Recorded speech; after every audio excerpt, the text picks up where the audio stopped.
Buenas noches y gracias por estar nuevamente con nosotros. En el país pasan muchas cosas, los proyectos se van prolongando, tenemos el clásico ejemplo de Majes Siguas 2, se iniciaron las obras en la Plaza de Armas de Arequipa, simbólicamente con el entonces presidente Juan Velasco Alvarado en el año de 1971. Han pasado 47 años y Majes Siguas no se concreta, no sabemos cuánto tiempo demorará. Pero parece que por el mismo camino podría ir el gasoducto del sur. En el gasoducto del sur las cosas han ido variando. Se le llamó primero gasoducto costero, luego se habló del gasoducto andino del sur, luego vino el otro gobierno y dijeron el gasoducto del sur, y ahora este gobierno ha decidido llamar el proyecto de otra manera, algo así como el proyecto de transporte de gas zona sur del Perú. Además, esto involucra un cambio total de concepto. Si antes se pensaba traer un gasoducto, inclusive dos ductos distintos, uno con etano y otro con metano para posibilitar las industrias petroquímicas, esto parece quedar todavía de lado. El gobierno ha contratado a una empresa británica que está estudiando el asunto, pero ha recibido una propuesta de una empresa colombiana que lleva el gas, que maneja la distribución de gas en Ica, donde no hay mucho mercado y ellos están realmente preocupados porque el tubo, el gasoducto que tienen es extremadamente grande. Entonces lo que le han propuesto es hagamos el gasoducto del sur nuevamente a través de la costa, hagan la extensión, nosotros tenemos hasta Ica, entonces les cuesta mucho más barato hacer un ducto que llegue hasta Matarán y hasta Hilo, y luego la distribución hacia las ciudades como Tacna, como la propia Moquegua, como la ciudad de Arequipa o Cusco, Puno, a través de lo que se llaman gasoductos virtuales, es decir, traer el gas en camiones cisternas. El traer el gas en camiones cisternas no es algo novedoso. Ustedes han visto que las pistas de la ciudad están siendo destrozadas porque están haciendo zanjas, colocando precisamente las instalaciones de gas para llevarlas a domicilio, y eso se va a hacer con gas traído en camiones. Esto abarataría sustancialmente el proyecto del gasoducto de 7.000 millones de dólares, que era lo que quería cobrar Odebrecht, evidentemente con trafas, con corrupción a gran escala. Ahora eso se vería bastante más abaratado. Pero ¿cuáles son las consecuencias? Nos olvidamos ya del gasoducto. El concepto del gobierno parece ser, les vamos a dar gas para que lo quemen. Y lo más torpe que se puede hacer con el gas, según los especialistas, es quemarlo. Eh, no sé si usted se ha dado cuenta que antes había mucha información en Lima sobre cambiar los carros, ponerles el sistema de gas GNB, es decir, gas natural, el gas de camisea, no el GLP. Y la gente lo hacía, la inversión era bastante grande, involucraba como $3.000 o $2.500 ese sistema, cuando para GLP costaba alrededor de $1.000, pero la gente lo invertía porque el precio era realmente interesante. Ahora resulta que el precio del gas natural y del GLP no dista mucho, entonces ya no conviene hacer muchas cosas. En Lima, cuando se hacen instalaciones de gas para las casas, eso se utiliza para cocinar en vez de los balones de gas que nosotros tenemos, y también, por ejemplo, para termas, porque hay termas para gas.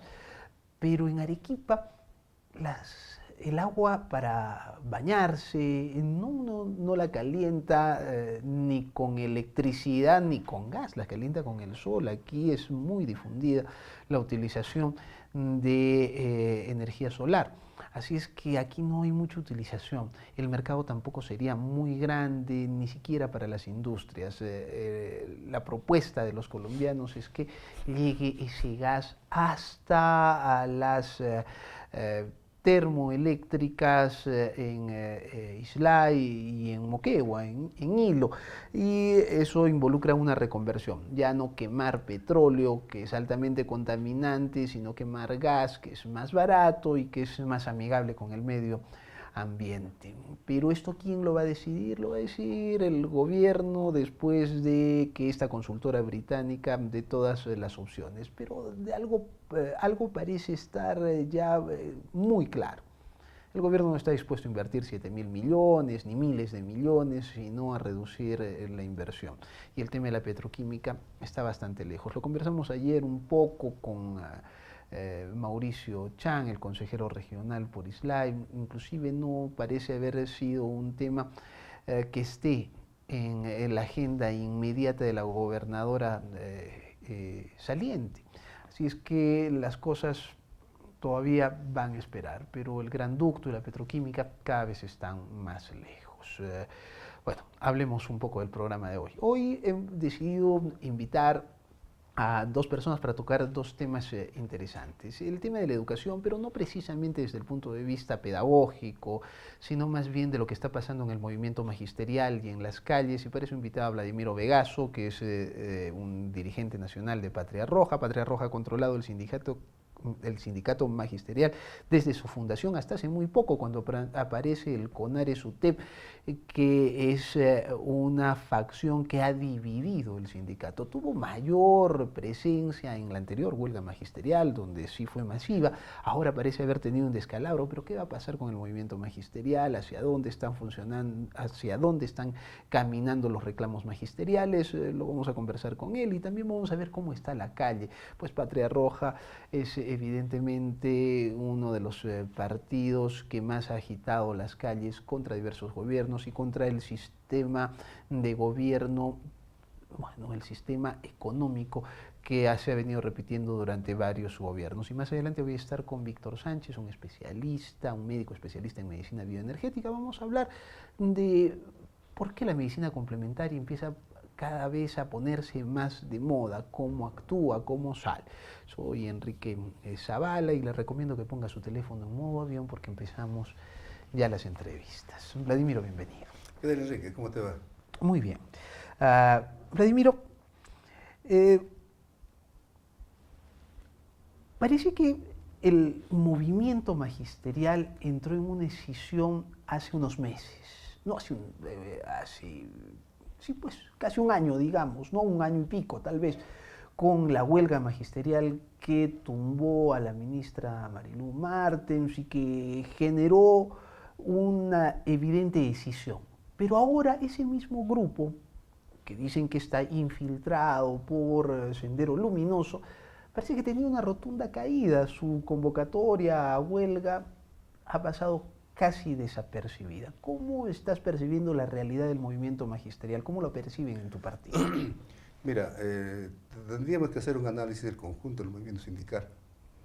Y te diré que no hay un sindicato o federación que sea indemne a la división. La sociedad peruana está desarticulada, las clases sociales que hablábamos siempre nosotros han desaparecido. La clase obrera, por ejemplo, es mínima actualmente, no representa mucho en el Producto Bruto Interno Nacional. El 75% está en el sector independiente, pequeño empresario, ¿no es cierto? Informal, además. Informal. Entonces, el sector magisterial, no de manera mecánica, también se da esto.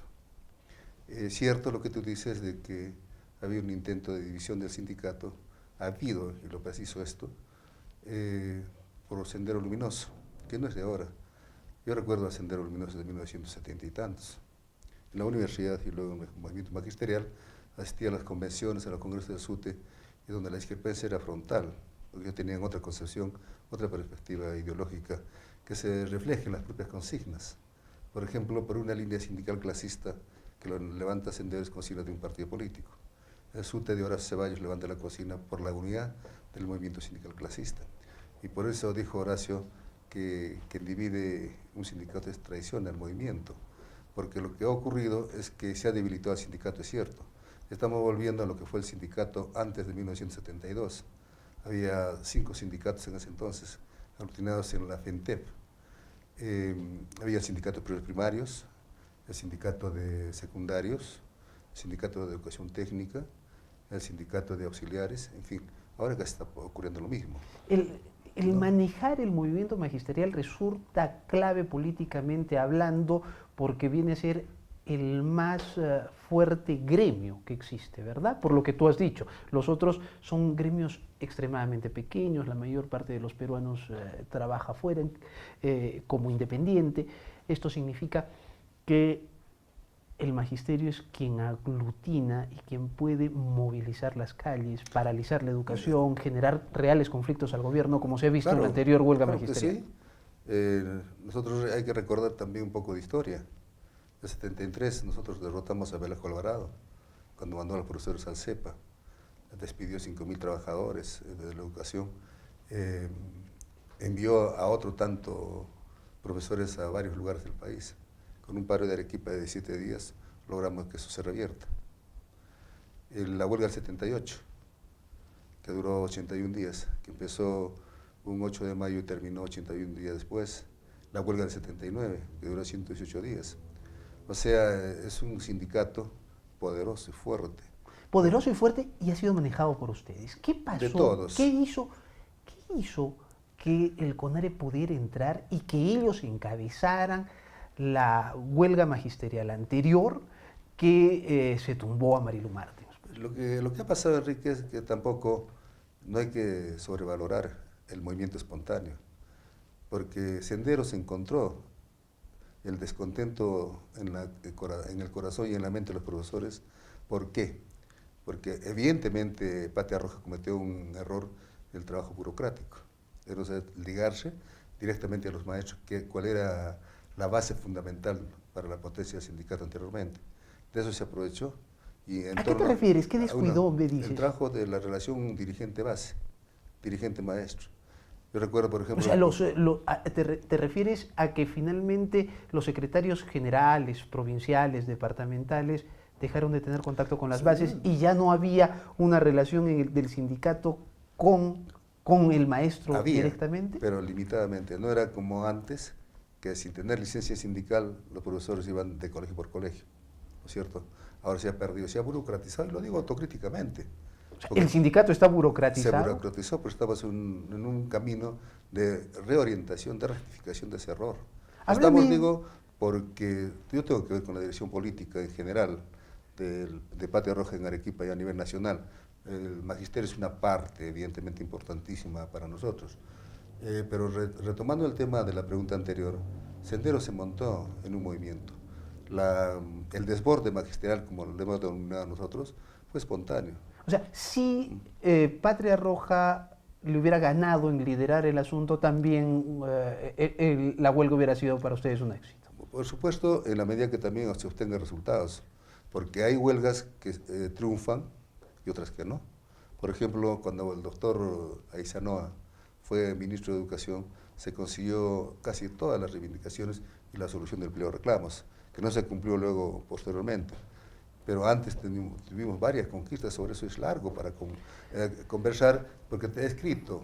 Tenemos que ir a una pausa. He escrito varios artículos al respecto, porque sobre la desinformación se montó Sendero para confundir a los maestros que el año pasado sí salieron masivamente a las calles. Tenemos que ir a una pausa. Estoy con Vladimiro Vegaso, él es dirigente del Partido Comunista del Perú, Patria Roja, que ha manejado o que ha liderado el SUTEP desde sus inicios y que perdió espacio en la anterior huelga magisterial cuando CONARE SUTEP fue lo que arrinconó a la ministra Martens y logró finalmente que fuera destituida. Nos vamos a una pausa, regresamos con Movio.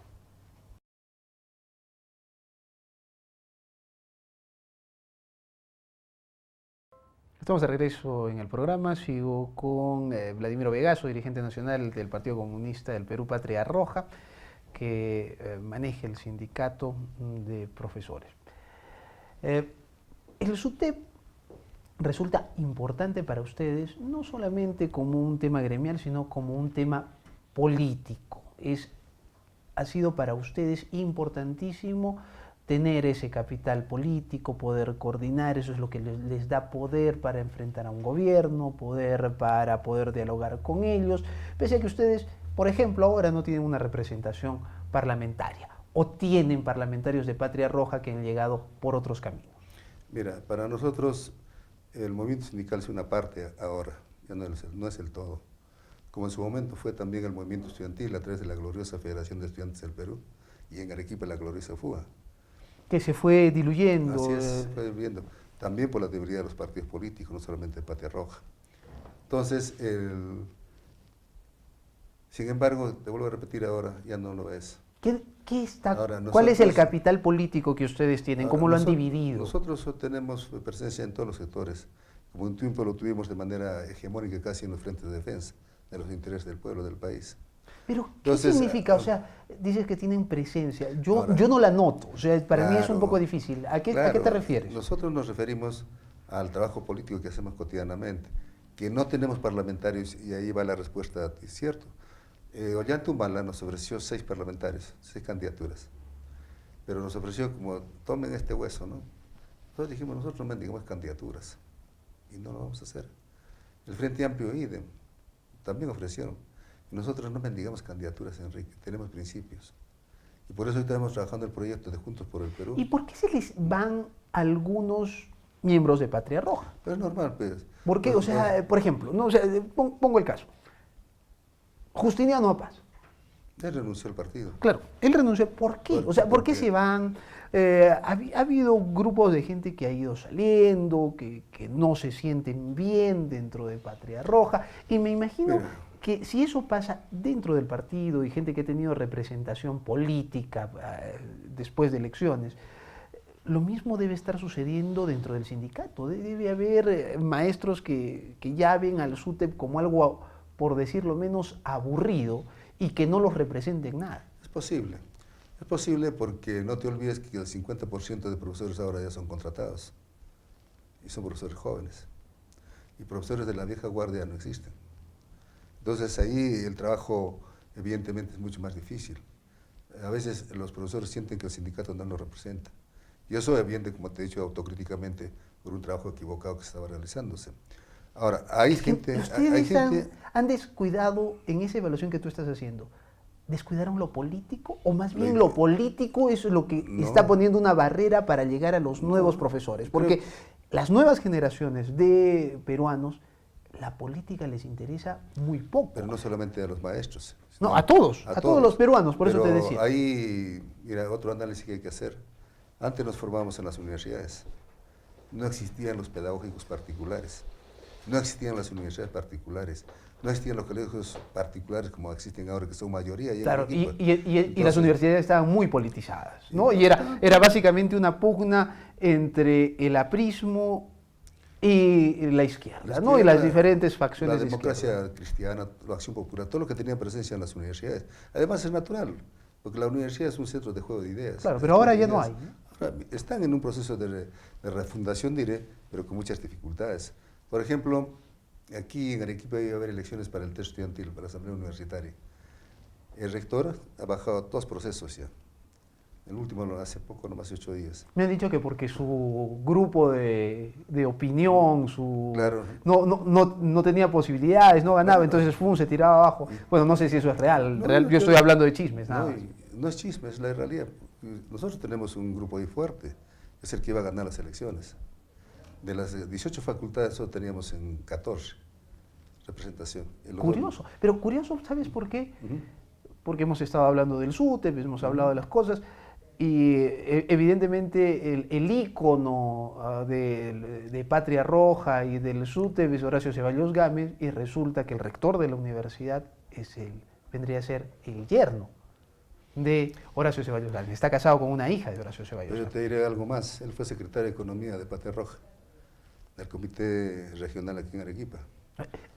¿Él fue? ¿Ya no es Patria Roja? Sí, hace muchos años que ya no es. Correcto. Ayer estuve conversando con un grupo de profesores de la Universidad de San Agustín, profesores que no están muy politizados, o sea, que no les interesa mucho, me parece que ellos son más del tema académico, pero ellos sentían que Patria Roja sigue manejando la UNSA, pero no lo veían de una manera formal, sino, o sea, era gente disidente de Patria Roja, que antes había estado gobernando el asunto y que ahora está con el rector, decían, ¿no? Entonces sigue siendo lo mismo, pues, ¿no? O sea, Mira, a ver, cuéntame qué es lo que está pasando en la UNSA. Nos han dicho tanto que yo te diré que hace 20 años Patria Roja no maneja la universidad, ni el Consejo de Gobierno, Claro, ni la Federación Universitaria. Como Patria Roja, como formalmente. formalmente. Pero ex Patria Roja, sí. Bueno, es posible que haya, y de hecho hay gente que fue de Patria Roja, que ya no lo es, que están gobernando con el rector actual. Pero eso no nos compromete políticamente a nosotros. Esa gente que se ha ido de Patria Roja y que está cogobernando, que ha estado en los últimos 20 años en el gobierno de la Universidad de San Agustín, ¿cómo calificas tú a esa gente? ¿Es gente políticamente preparada? ¿Es gente buena? ¿O es gente de qué tipo? Gente que estuvo en Patria Roja formalmente, pero que ideológica y políticamente no lo estuvo. Yo te cuento una anécdota, no voy a decir el nombre porque lo respeto, fue mi profesor, que fue dirigente del Comité Floración de Patria Roja conmigo. Cuando hubo la crisis en el 90, ideológica y política, la caída del muro de Berlín, él se alejó de nosotros. Y en este mismo canal, en una entrevista que le hizo Marco Antonio Pasa, denostó de Patria Roja. Y nos daba consejos desde afuera cómo debe manejarse el partido. Entonces, evidentemente faltando a la verdad. Entonces yo le pedí una entrevista a Marco Antonio Pasa para dar la respuesta. Y le dije, camarada, le di el seudónimo, ¿no? ¿Por qué no nos dijo eso cuando fue dirigente de Patria Roja? ¿Por qué cuando está afuera recién se atreve a darnos consejos? Eso es lo que ocurre actualmente. Es muy fácil ponerse en el balcón, pero otra cosa es comprarse los pleitos que un partido comunista atraviesa y las dificultades que tiene un partido comunista para poder solventar su trabajo político. Juan Manuel Guillén alguna vez se refirió a ustedes como dinosaurios y que simplemente se estaban creando las condiciones dentro de la universidad para que los dinosaurios se extingan. Bueno, Juan Manuel Guillén formó con Víctor Raúl Cadenas, Raúl Zarauz y otros más el movimiento Nueva Universidad en 1975, ¿no? Y se enfrentó frontalmente con nosotros. Nosotros posteriormente reconsideramos, cambiamos de estrategia y conversamos con todos. Y a Guillén también le tocó después ver el tema de la represión que Gutiérrez Barrios cometió, que despidió a varios dirigentes estudiantiles, sindicales, y dentro de eso está Juan Manuel y también el Rolando Cornejo Cuervo. Entonces es un proceso interesante que habría que conversar. Justo alguien está haciendo la historia del movimiento estudiantil. Pero entonces, mira, estuvo con nosotros. Estuvo con nosotros, evidentemente. Creo que es un tipo muy inteligente, muy hábil. Pero después también se alejó. Y nosotros no tenemos que reclamarle nada porque él nunca fue del partido. ¿Por qué Patria Roja va perdiendo presencia? Porque ustedes, me lo acabas de decir, hubo un dirigente que, no ahorita, en los años 90, hace casi 30 años, se salió y me imagino que lo que pedía era una nueva visión del mundo, un cambio en los pensamientos del partido.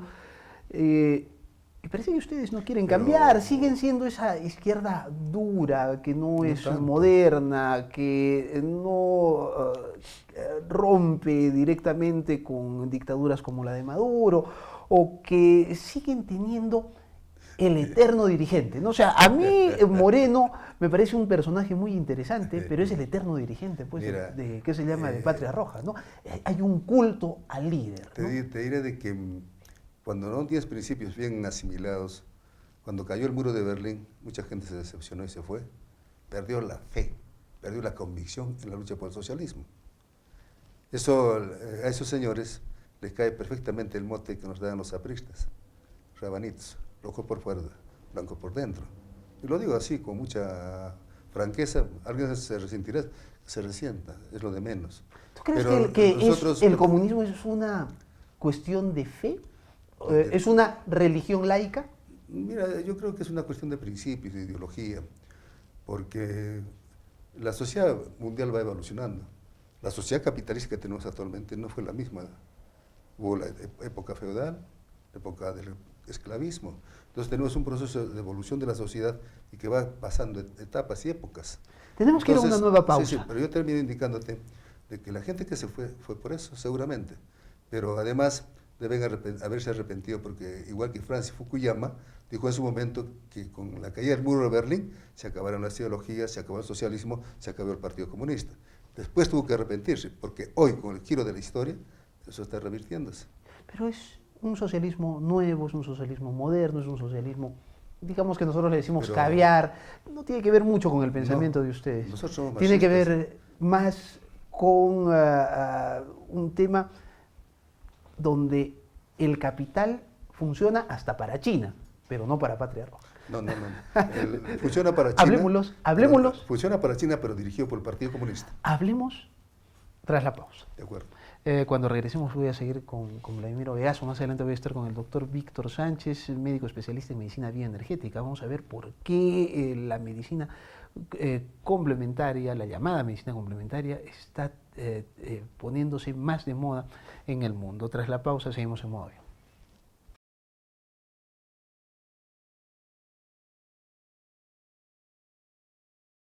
Estamos de regreso en el programa, nos vamos a meter un poco en política nacional, aprovechando que está aquí Vladimir. Bueno, estuve leyendo un poco los comunicados que ustedes sacan en su página web y en uno de ellos dicen que exigen, piden el cierre del Congreso y elecciones inmediatas. ¿Por qué quieren cerrar el Congreso?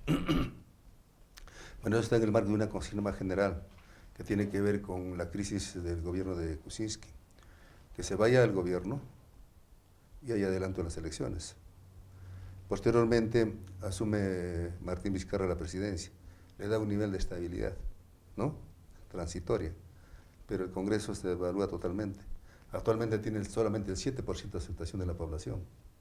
Entonces, ¿y de qué sirve el Congreso?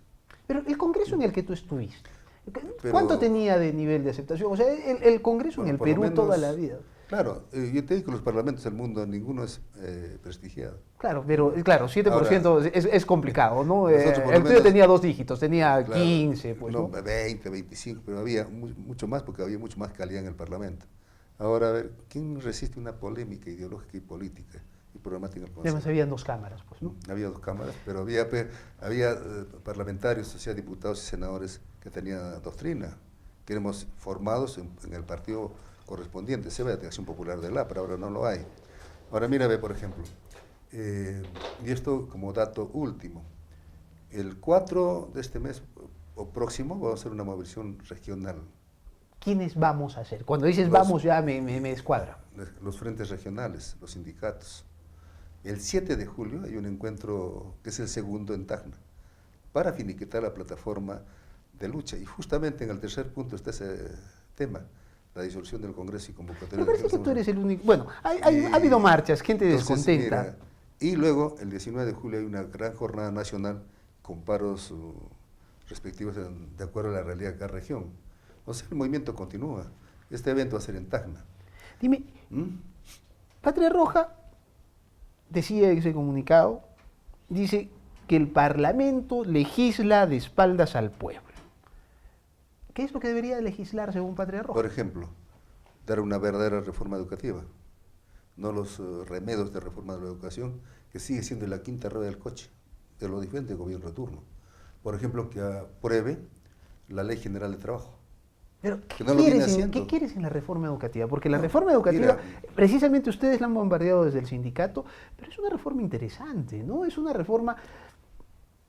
Por primera vez en el Ministerio de Educación hubo cierta continuidad hasta que llegó Llantumala, eso es cierto. Vino Patricia Salas, ella cambió un poco el corte, después vino Saavedra, retomó cosas, entonces, pero hay cierta continuidad y hay una intención real de reforma en la educación. Pero reforma para privatizar la educación. ¿Tú crees? Por supuesto, mira, Enrique, hace poco hubo el aniversario de la UGEL Norte acá. Y te voy a, en términos redondos, decía el director de esa UGEL, Choque, que en la UGEL Norte había 300 colegios particulares y solamente 150 nacionales. ¿Tú sabes por qué? Pero tú sabes por qué. Pero escúchame pues. Porque la gente pone a sus hijos en colegios particulares que son de pésima calidad porque creen que son mejores o son mejores siendo de pésima calidad, son mejores que los públicos. Estoy de acuerdo contigo, pero entonces por eso voy. Entonces, la privatización de la educación universitaria, que ha generado enormes riquezas a las peruanas, producto de una mafia, de una cooperativa, César Vallejo y las otras universidades como Telesub, ¿no es cierto? Son mafias, son empresas privadas que trafican con la educación y la baja calidad de la educación parte desde ahí. Entonces la educación, porque como tú has dicho, también hizo una encuesta a esta chica que era directora de educación, Medina, hace tiempo, y haciendo una calificación de los colegios, solamente 4 colegios A, digamos, del equipo como es el Presco y otros, tenían 11. Los demás tenían 7. Y el Colegio Nacional en ese momento tenía una evaluación de 10 puntos. Entonces, ¿cuál es la diferencia? Hay colegios particulares que están denigrando. Pero no puedes. Entonces, los colegios A, pues, que son carísimos aquí en Lima, tienen la mejor calidad educativa. Los únicos comparables con ellos son, por ejemplo, los colegios de alto rendimiento, donde se invierte una cantidad impresionante de dinero, $8.500 por estudiante, pero ¿no es cierto? Es una élite, pues. Claro, es una élite. Claro. El resto es muy complicado. Ahora, yo quiero ser ¿Tú estudiaste en dónde? también. En la unidad. Claro, yo soy de la unidad escolar. Y por ejemplo, supuesto. ¿tú le recomendarías a una hija tuya que a tu nieto lo ponga en unidad? Mis hijos han estudiado en Colegio Nacional. No, eso no es. Yo te digo, ahorita, ¿tú lo recomendarías que lo pongan en...? Lo llevaría a la unidad escolar. ¿Tú lo llevarías? Sí, Qué sí. irresponsable que eres. ¿Por qué? Porque podrías ponerlo en un mejor principio colegio. Fundamental. El asunto no es eso. O sea, no quiero denostar de ese colegio, sino a lo que me refiero es que ahorita los niveles de educación, como tú bien dices, no son los adecuados. No son los adecuados y que hay que hacer reformas importantes. Pero ¿no es esta una reforma? Mira, ¿No están ustedes tratando de cortar más bien la reforma? Mira, ahí viene otro problema, que el gobierno, desde Alan García, nos achacó la idea que no queríamos la evaluación, por ejemplo. Nosotros queremos la evaluación, con capacitación, con actualización, pero en el aula. Una evaluación que no sea punitiva, que expulse profesores. Oye, y pero eso... varios lugares del mundo... Tú eres empresario, ¿no? Tienes pequeñas... O sea, No, pero tienes algunos negocios, pues has estado en negocios. ¿Tú crees, ¿tú crees que alguna persona agarra y le dice, mira, te voy a evaluar, ya, estás haciendo mal el trabajo, te voy a capacitar, vete, estudia, regresas, sigues teniendo el error, ¿qué es lo que hace? Mira... Lo vota, pues. Pero, ¿y sabes qué es lo peor? En educación... Esa es la apreciación que existe. Pero en educación son nuestros hijos. Hay 2, hasta 3 oportunidades que se le debe dar. Y lo que plantea el sindicato, por ejemplo... ¿Tú crees que a nuestros hijos les dan 2 o 3 oportunidades? O sea, pasa un año con un mal profesor y es un año perdido. Pero si jala, repite el año también. No, claro, yo no te estoy diciendo de eso. Yo lo que te estoy diciendo es que es irrecuperable. Un mal maestro en el aula malogra a toda una clase y no hay recuperación. Por eso yo te estoy diciendo. No hay recuperación. Por eso te estoy diciendo de que nosotros no estamos en contra de la evaluación, pero con las condiciones que estamos planteando. Si tú evalúas para despedir, los profesores se van a rebelar. Y de hecho lo están haciendo. Para nosotros como partido y en el sindicato, hasta que estuve yo teniendo alguna presencia en el sindicato, presentamos el proyecto de Ley General de Educación. Nosotros elaboramos la ley del profesorado, la primera y la segunda ley. Entonces, ¿de qué nos pueden acusar? Además, mira... Ahora sí nos ganó, Vladimiro, el tiempo. O sea, pero 3 bloques. Yo quiero terminar. Mira. ¿Qué clase política tenemos que haya tenido un proyecto político de desarrollo nacional para que el gobierno que suceda continúe desarrollando ese proyecto? No lo tenemos. Eso es. ¿Qué proyecto regional, qué gobierno regional tiene proyecto? Ninguno. Por eso, Yamil Osorio va a terminar sin terminar el proyecto Max. Y así va a ser con el gasoducto. ¿Por qué? Porque no hay un proyecto, no hay una visión estratégica futura, Enrique. Nos ganó el tiempo, Vladimiro. Gracias por venir. No, a ti las gracias. Vladimiro Veaso es dirigente nacional de Patria Roja. Nos vamos y cuando regresemos cambiamos a otro tema importante, salud. ¿Por qué la medicina complementaria está teniendo más aceptación en el mundo? Lo hablaremos con el doctor Víctor Sánchez tras la pausa.